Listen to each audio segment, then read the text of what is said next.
Salut,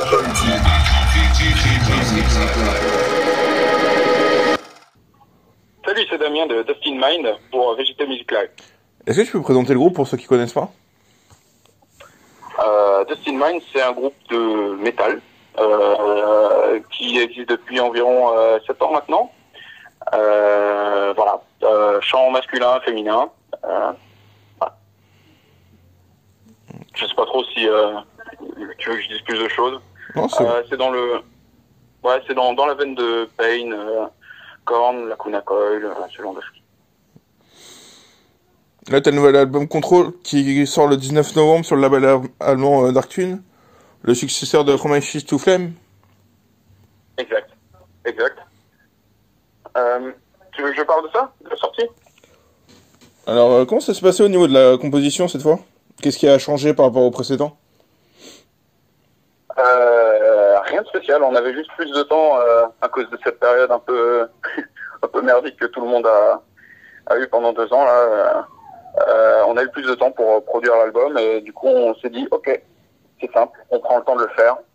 Les méthodes n'ont pas changé, je fais toujours principalement on va dire une grosse diagonale de chaque morceau et puis après on travaille tous dessus. Voilà. D'accord. Et comment ça se passe au niveau du partage du chant? Alors c'est assez naturel, c'est-à-dire que quand on fabrique la trame, on sait déjà un peu dans quelle direction on va aller, puis après on fait des tests et puis on se répartit les rôles comme on a envie, suivant comment on l'entend. C'est super simple en fait, vraiment. Y a pas vraiment de choses très très précises et très actées dès le départ, et en fait on se laisse la marge de manœuvre de faire un peu comme on veut, donc on fait 1 million de trucs jusqu'à qu'on trouve un équilibre qui nous va, quoi. Voilà. Je trouve que les orchestrations sont encore plus présentes que le précédent album. Aussi, t'as un cap qui a été mis sur les refrains aussi cette fois. Oui, après, en termes de style, je pense qu'on est allé dans quelque chose qui est d'un côté un peu plus brut, mais d'un autre côté un peu plus travaillé. Donc, je pense qu'il y a des morceaux où tu vas avoir plus d'orchestration. Je pense qu'il y a des morceaux où tu vas avoir plus de cœur, plus de rythme brut. Non, je sais pas s'il y a une vraie évolution. Je pense que c'est juste un nouvel album qu'on voulait faire, avec les tripes. C'est-à-dire c'est vraiment l'album du cœur et on l'a fait de manière très naturelle comme on l'entendait, quoi. Voilà, il y a pas eu d'objectif spécifique dans cet album, quoi. D'accord. Tu peux me parler de la thématique de l'album? Oui. Thématique. Alors, c'est simple, il s'appelle Control. Ça concerne tout ce qui est émotion, tout ce qui est émotionnel, au sens très large du terme.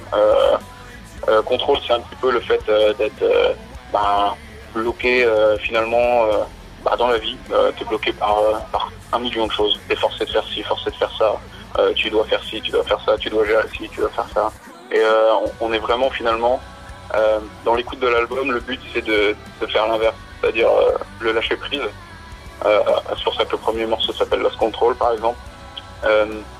Et en fait, au fur et à mesure de l'album, vraiment développer et sortir toutes les émotions qu'on a en nous, au lieu d'essayer de tout maîtriser, tout contrôler en permanence. C'est tout lâcher, mais dans un sens assez positif. C'est-à-dire que c'est dans le bon sens du terme, c'est de l'accompagnement, quoi. Vraiment, vas-y, lâche-toi, c'est bon, c'est cool, vas-y, fais-le, quoi. D'accord. Voilà. Et justement, tu peux me parler de la pochette de l'album où t'as Freaky Woody sur le front, mais aussi t'as à l'intérieur du livret, t'as un clavier qui est tout désossé un peu. Il manque des touches. C'est ça. Alors, Freaky Woody, c'est assez simple. Quand on a fait le clip Take Me Away, qui est sorti cet été, on a fait appel à lui, tout simplement parce que pour le morceau qui sonne pas mal corne, assez lourd, assez brut, on s'est dit que c'était parfait en fait, il accompagnerait super bien l'album. Le visuel est parfait, quoi, pour ça. Mais au départ, on pensait pas en faire une pochette, clairement. C'est-à-dire on l'a contacté, il était d'accord pour qu'on fasse un clip ensemble, il trouve ça cool. On s'est rencontrés et puis en fait on s'est entendu au bout de 10 secondes, je pense, super bien. C'est vraiment quelqu'un d'exceptionnel, il est adorable, ce monsieur. Et du coup on s'est dit, viens, on fait quelques photos. On fait quelques photos juste comme ça pour le fun, on fait 2-3 trucs, ça fera peut-être un thumbnail pour la vidéo ou quelque chose, on va voir. Et il se trouve qu'en fait il y a une photo qui est sortie vraiment du lot, et on se dit putain mais celle-là elle est énorme, ça irait trop bien en pochette. Freaky Woody, ça te dérange si on t'utilise pour la pochette là, cette photo ça te va? Et le gars il a fait ah ouais trop bien, cool, ok. Et puis voilà, c'est aussi simple que ça en fait. On n'avait pas une demande spécifique au départ quoi, c'est devenu super naturellement et je trouve qu'il accompagne très très bien le thème général quoi. Voilà. Et au niveau de l'intérieur du livret pour le clavier? Ouais, pour le clavier, en fait le côté contrôle c'est ça, c'est-à-dire que c'est un peu le yin et le yang si tu veux. T'as le contrôle mais t'as le lâcher prise aussi et en fait si tu veux ce clavier entièrement bousillé et tout c'est un peu comment dire, c'est un peu le lâcher prise si tu veux. Voilà, c'est pas quelque chose qui doit être violent mais c'est plus extérioriser les choses, donc expulser les choses. Et c'est pour ça que t'as Freaky Woody par exemple sur la pochette. Voilà, il a une position simple, mais il extériorise énormément de choses avec ses tatous et en fait c'est ça l'idée, c'est que ça déborde quoi. Voilà, et c'est un peu ça. C'est un peu ça finalement l'idée de l'artwork quoi. D'accord. C'est quoi vos influences? Que je trouve que vous êtes clairement influencé par la vague indus allemande, Pain et aussi un peu la Cole. Ouais, oui. Alors non mais ça c'est sûr. Pain c'est le groupe clairement qui a fait que j'ai commencé la musique moi. Donc c'est impossible de pas avoir quelques touches qui vient de Peter Tegtran, qui est pour moi un des plus gros monstres de la génération quoi en termes de production. Voilà, donc Pain c'est assez évident. La Coil c'est sûr aussi puisque forcément il y a Jennifer et puis il y a l'échange de voix avec moi, donc il y a clairement une influence aussi là-dedans naturelle. C'est une des plus grosses influences de Jennifer par exemple. La Coil c'est clairement ce groupe qui a fait qu'elle a voulu faire de la musique, donc voilà, donc t'as tapé dans le mille avec ce groupe. Et sinon après c'est vrai qu'on va surtout dans cet album on va pas mal retaper genre dans du Korn, des choses un peu ouais je dirais pas années 2000 mais ouais des choses un peu brutes quand même, un peu lourdes, voilà. Est-ce que t'es influencé par la vague allemande industrielle? Alors oui et non, c'est-à-dire que j'aime la sonorité mais je suis pas quelqu'un qui va en écouter tous les jours en fait, bizarrement. C'est assez ironique comme situation. Ça va vraiment être plus clairement c'est pas une qui m'a influencé là-dedans dans ces albums des années 99-2000 là où il mettait beaucoup d'électro. Voilà, on peut très bien parler de j'en sais rien des gros allemands comme Umf, Rammstein, tout ça et tout, mais en vrai ça n'a pas été les grosses influences pour moi. C'est des choses que j'écoute comme ça, mais c'est pas des bases pour moi. Voilà. D'accord, parce que ton chant est typé un peu indus parfois. Tu passes d'un chant typé indus à du Korn à ton chant toi aussi. Et t'as aussi développé le chant clair depuis From Ashes to Flame. Ouais. Oui. Alors ça c'est une volonté, c'est juste de vouloir faire des choses différentes, parce qu'en fait quand on produit des choses, on essaie de faire des choses différentes, quoi, de tester des choses. Je pense on n'aura jamais fini de tester des trucs, et c'est vrai que le chant clair c'est quelque chose qui me plaît bien et que j'avais envie de développer un petit peu, sans pour autant totalement bouder le growl non plus. Je pense qu'il faut quand même que parfois ça reste un peu métal, donc voilà, tu vas l'avoir par exemple un peu dans Take Me Away ou certains autres morceaux. Mais ouais, voilà, je pense qu'en fait on veut juste s'ouvrir en fait et tester des choses différentes. Et cet album c'est clairement l'idée en fait. C'est comme dit, c'est la thématique, c'est le lâcher prise. On n'a pas de limite, on sort tout ce qu'on a en nous et puis on n'a pas peur d'y aller et de tester en fait. Voilà. Ok. Et comment ça s'est passé à l'enregistrement cette fois? Vous avez pu tester de nouvelles choses? Pour l'enregistrement, du coup, comme j'ai dit au début, on a eu un peu plus de temps avec cette pandémie de merde. Le process est toujours le même. On s'est juste laissé plus de temps pour explorer plus de choses en fait différentes. Je pense qu'on a fait un peu plus mûrir les morceaux que ce qu'on aurait fait d'habitude, à mon avis. Et après, le process est toujours le même. Comme dit, hein, je vais commencer la base du morceau, puis après on le fait tous ensemble. Donc ça commence, c'est toujours pareil, ça commence soit par une ligne de synthé, soit par une ligne de chant, quelque chose qui traîne dans ma tête, ou un riff de gratte, ou voilà. Et puis au fur et à mesure, je le construis, quoi. Voilà, et puis après on le finalise avec tout le monde, et puis voilà. Donc le process en vrai n'a pas changé. Je pense que juste on a eu plus de temps pour le construire. Voilà. Ok. Et c'est un album autoproduit, vous êtes... vous avez Ouais. tout fait au Psyrus Studio, qui c'est votre structure, c'est ça? C'est ça, c'est ça. Serious Studio, c'est ma société. En fait, je travaille dans la production audiovisuelle, ce qui est clairement lié à la musique. Hein. J'ai commencé, je pense comme tout gamin qui fait de la musique et qui fait son premier groupe, à devoir se démerder un peu tout seul parce qu'il a pas de thunes et parce qu'il doit enregistrer un truc et qu'il doit faire un clip ou qu'il doit faire des photos, des machins. Et j'ai commencé en fait sur le pas comme ça, et ça s'est fait un peu tout seul. Voilà. Ce qui est en fait bien sûr. J'ai l'avantage quand même, ça m'a plu, c'est-à-dire que j'ai voulu le faire. Voilà, j'adore tout ce qui touche l'essence, donc voilà, c'est ce qui a fait que Serious Studio existe par la suite, et je me suis professionnalisé vraiment là-dedans. Et c'est ce qui est un vrai avantage, je pense, pour Dust, c'est qu'on est en gros presque autonome. Voilà, on peut tout faire, et c'est exactement l'idée. Donc on a une vraie liberté aussi artistique. On peut faire un peu tout ce qu'on veut. En termes de vidéo, en termes de son, en termes de compo, tout. Et je pense que c'est un gros luxe aujourd'hui. Voilà. Donc pour nous, c'est un vrai avantage d'avoir cette possibilité-là. J'ai vu, vous avez aussi un Patreon? Oui, exact. Tu veux que j'en parle? Oui. Ouais.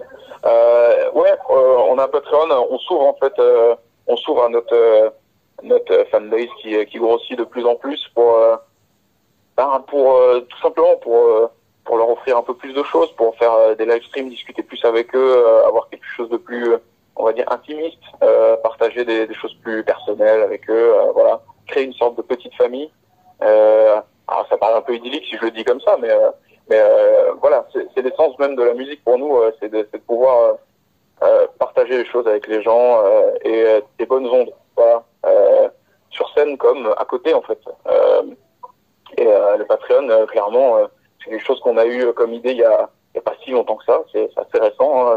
Là, je sais plus exactement, mais c'est en gros, c'est depuis à peu près le Covid qu'on a pensé à faire ça, parce que tout simplement les gens ne pouvaient plus nous voir. Donc on s'est dit, ok, il faut qu'on trouve quelque chose d'un peu spécifique pour pouvoir garder ce contact. Mais voilà, derrière on arrive à proposer des choses assez spécifiques pour eux, et du coup on est super content de pouvoir le faire. Je pense que Patreon c'est une super idée pour ça, quoi, pour garder un contact très personnel et avoir quelque chose d'assez spécifique. Voilà. Donc c'est comme ça que ça a été créé en fait. Clairement, c'est par rapport. Je pense que c'est clairement le Covid qui nous a propulsé dans cette idée-là, quoi. Voilà. D'accord. Et t'as aussi un set acoustique, il me semble? Oui, c'est ça. Par exemple, pour le Patreon, c'est ce qu'on a fait. C'était aussi pendant le Covid. C'est juste que du coup, effectivement, on pouvait pas faire vraiment de concerts ou de choses et tout. Donc on s'est dit, ok, les gars, on va travailler, on va faire un truc exclusivement juste pour eux. C'est cool. On va faire un show acoustique. On va le faire dans un endroit un peu dingue qui est en fait une ancienne abbaye. Et voilà, ça se fait assez naturellement et ça restera exclusif que pour eux. Voilà. Et on veut que ça reste un peu, voilà, on veut dissocier ces choses-là. On veut que cette fanbase qui vraiment nous soutient puisse avoir ce côté très intimiste, familial. Voilà, c'est super important pour nous. On espère pouvoir faire plus et avec plus de gens, et même à côté du Patreon. C'est juste que Patreon, je pense que c'est le meilleur outil, le plus ludique, simple pour créer ça, quoi. Voilà. Après, l'argent vous sert aussi à réinvestir dans des clips ou autre, quoi. C'est ça qui est bien. Bien sûr, et clairement, il y a forcément un côté de survie derrière aussi, parce que quand pendant 2 ans tu fais rien et que le seul truc qui te fait gagner, qui fait marcher le groupe, c'est le concert, et puis le merch et tout. voilà, c'est clairement plus les ventes de CD ou des trucs qui font que un groupe de musique vit aujourd'hui. Donc c'est clairement grâce aux gens qu'on survit, mais voilà, la manière de consommer a changé. C'est avant les gens achetaient des CD vraiment physiquement, et aujourd'hui on s'aligne plus, comment dire, je pense qu'on a évolué en même temps que la demande. Voilà, on a essayé de s'aligner un petit peu sur la manière de fonctionner d'aujourd'hui, quoi. Voilà, et effectivement, ça nous permet de survivre déjà juste tout court et de pouvoir faire de mieux en mieux les choses. Et pour ça, je pense que c'est vraiment excellent comme outil, tout simplement. Voilà. Et vous étiez aussi un peu avant-garde avec le live at the Opéra National du Rhin.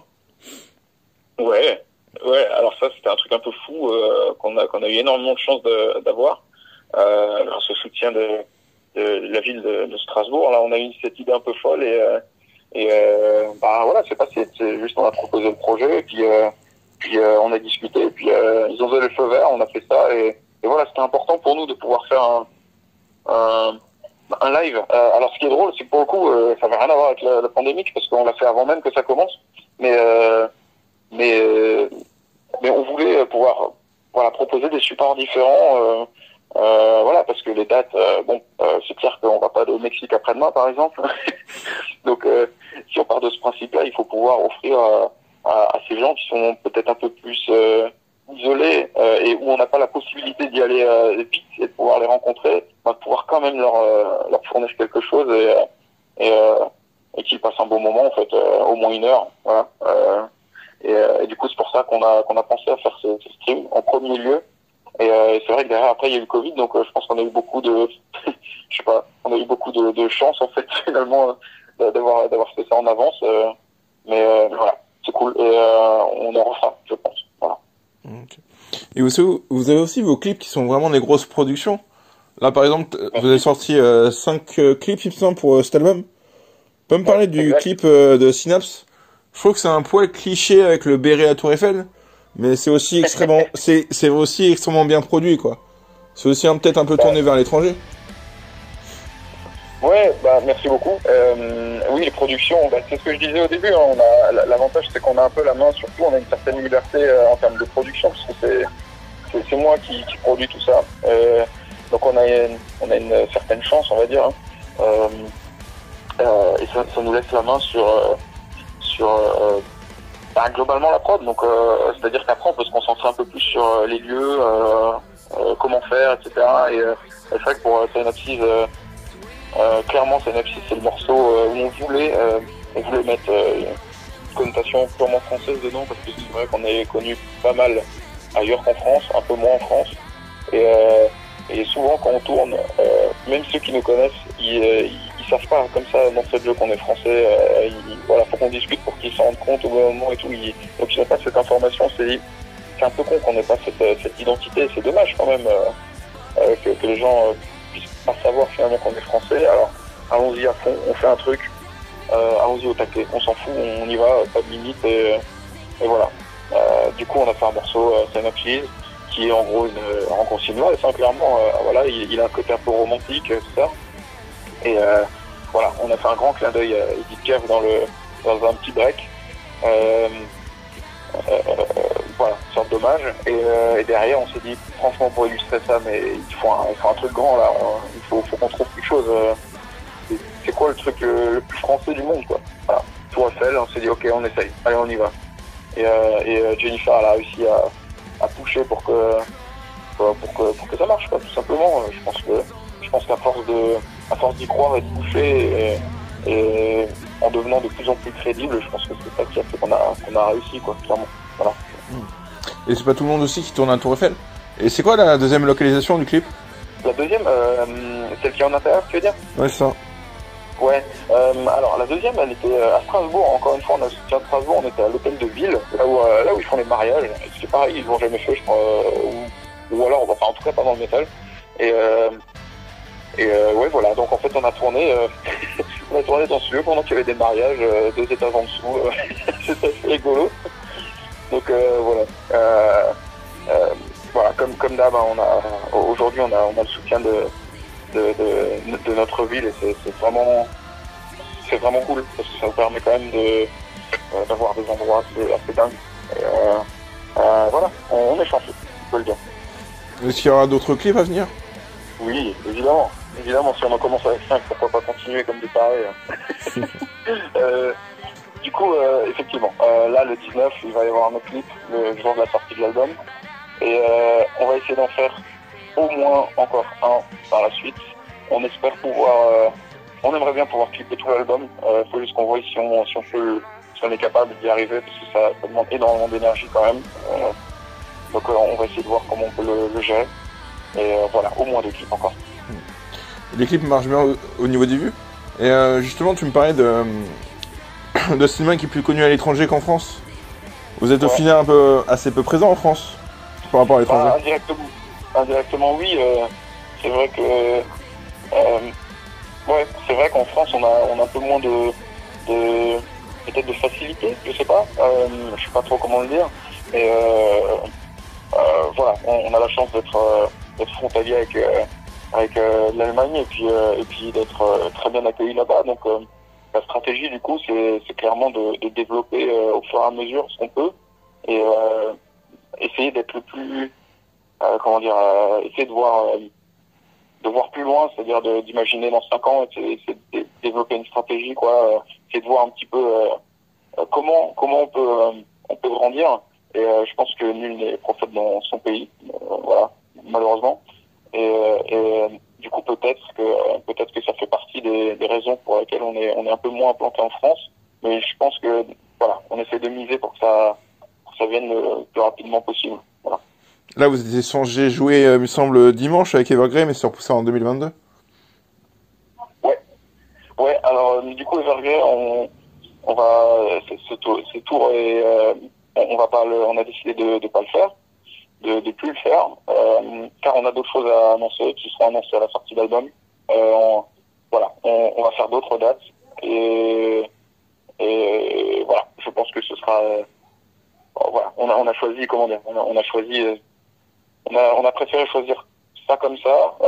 On pense que c'est plus cohérent par rapport à notre développement, donc on essaie de voir voilà, on analyse toujours toutes les ficelles et puis voilà, je pense que ce tour, s'il n'avait pas été décalé 40 fois, c'est clair qu'on l'aurait fait immédiatement, bien sûr, parce que le Evergrey, c'est quand même quelque chose. Voilà, même si c'était connu dans les années 2000, c'est toujours grand et c'est toujours la classe ultime en concert. En tout cas, à notre sens, quoi. Mais voilà, aujourd'hui, on a eu d'autres opportunités. Je pense que voilà, parfois il faut faire des choix. Donc vous verrez, ce sera cool. Ok. Et comment s'est passée la reprise de la scène en Suisse le 29 octobre? C'était dans les deux sens, c'est-à-dire que c'était en un sens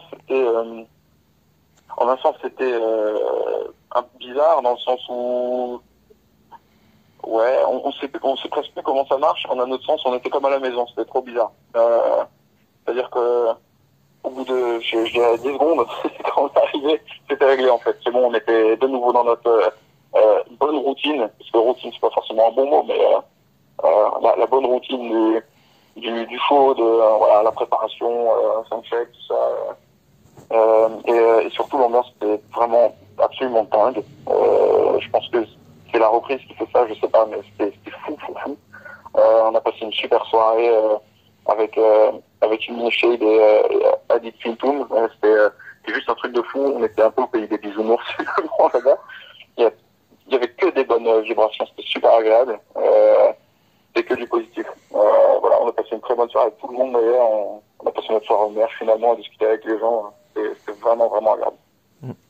Et si tu voudrais monter un tour, tu partirais avec qui? Ah alors moi je t'ai raconté l'histoire de Pain tout à l'heure, donc voilà, ça aurait été ce rêve-là il est fait. Pour moi, c'est une consécration déjà pour moi personnel, mais je pense que pour le groupe,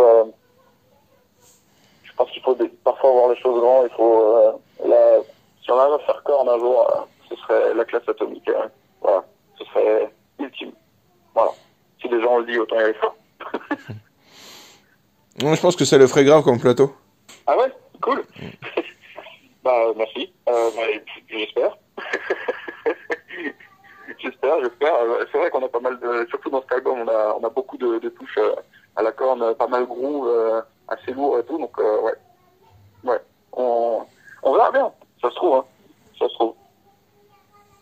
Mais je trouve que vous avez composé quasiment que des bangers sur cet album. Au niveau des refrains, de la musique, et tout qui se retient vite. Cool. Ok. Merci. C'est pas fait exprès. Hein. Quand on crée les choses, c'est pas notre but ultime de faire ce genre de choses. J'en sais rien. Tant mieux si ça marche. On fait ce qu'on ressent et ce qu'on aime. Donc si c'est dans ce sens-là, tant mieux. Hein. Voilà. Ouais, c'est cool. Ça veut dire que c'est, on va dire que c'est un bon vrai départ maintenant. Voilà. Et vous êtes aussi impliqué dans l'écologie, vous avez notamment aussi sur votre merch une gourde en inox. Ouais, exact. Alors ça c'est quelque chose, comme je l'ai dit, hein, dans l'album on en parle un peu moins dans cet album, mais on a toujours été attaché à l'écologie et à toutes les... Et il y a énormément de rédébilité qui se passe dans le monde, des choses qui n'ont aucun sens, quoi. Juste basé sur l'argent, bon bref, donc c'est un peu compliqué tout ça, mais du coup on essaie de faire nous ce qu'on peut. C'est sûr qu'on fera pas de miracle, mais je pense qu'avoir bonne conscience c'est toujours important, et de faire ce qu'on pense être juste, voilà. Donc du coup effectivement on tient beaucoup à ça. On fait là aujourd'hui tout ce qu'on va sortir maintenant, là on va faire attends, je suis en train de réfléchir en même temps, désolé. Je suis en train de réfléchir à tout ce qu'on va sortir. En merch, par exemple, on va essayer d'être 100% bio le plus vite possible, même si malheureusement c'est toujours comme ça, tu peux pas faire tout ce que tu veux comme tu veux, puisque le bio évidemment est plus cher, blablabla, donc il y a toujours des contraintes, mais on essaie vraiment de faire les choses les plus éthiques possibles, le plus vite possible, voilà. Donc les gourdes, c'est quelque chose qui était très facile à faire, et j'encourage tout le monde à éviter d'acheter des bouteilles en plastique et les jeter à l'arrache comme ça, voilà, un peu de bon sens, réutiliser les choses, quoi. La gourde c'est parfait, on a ça sur scène tout le temps. Remplir un robinet c'est pas très compliqué, voilà. On a la chance d'être dans des pays où l'eau est potable, donc voilà, il faut l'utiliser. Et puis après voilà, le merch pour nous c'est super important en plus, c'est voilà, on mise, c'est con, mais voilà, les produits bio ils sont de 1000 fois meilleure qualité, donc je veux dire, à un moment donné faut pas être con non plus. On va essayer vraiment de produire la plus grosse qualité possible pour que de un ce soit utile déjà pour les gens quand ils ont du merch, voilà, au bout de 3 lavages le truc part pas en couille, et que ce soit durable, et que aussi derrière on fasse, je veux pas dire qu'on fait un geste pour la planète, puisque on produit quelque chose, donc voilà, le débat peut être très long là-dessus, indirectement, vu qu'on produit quelque chose, peut-être que c'est mieux de rien produire, mais bref. Mais ce que je veux dire, c'est qu'au moins on produit de la manière la plus éthique possible. Voilà. Et on essaie de faire les choses les plus durables possible. Voilà. Pour nous, c'est super important, et l'année prochaine, on aura 100% de merch bio, durable, voilà. Ok, ça c'est une bonne initiative. Cool. Je te laisse le mot de la fin pour les auditeurs. Écoute, merci à toi pour cette interview. J'encourage tout le monde à jeter un œil ou une oreille s'ils sont curieux à écouter The Steel Mine, et j'espère qu'ils passeront un bon moment en voyant les clips ou en regardant les lives, ou voilà. Et bon courage à tous pour la reprise, et j'espère que vous aurez tous des super concerts live, que ce soit avec nous ou avec plein d'autres groupes. Voilà. Ok, merci à toi. Bonne journée promo. Merci beaucoup. Bonne journée, merci. Salut.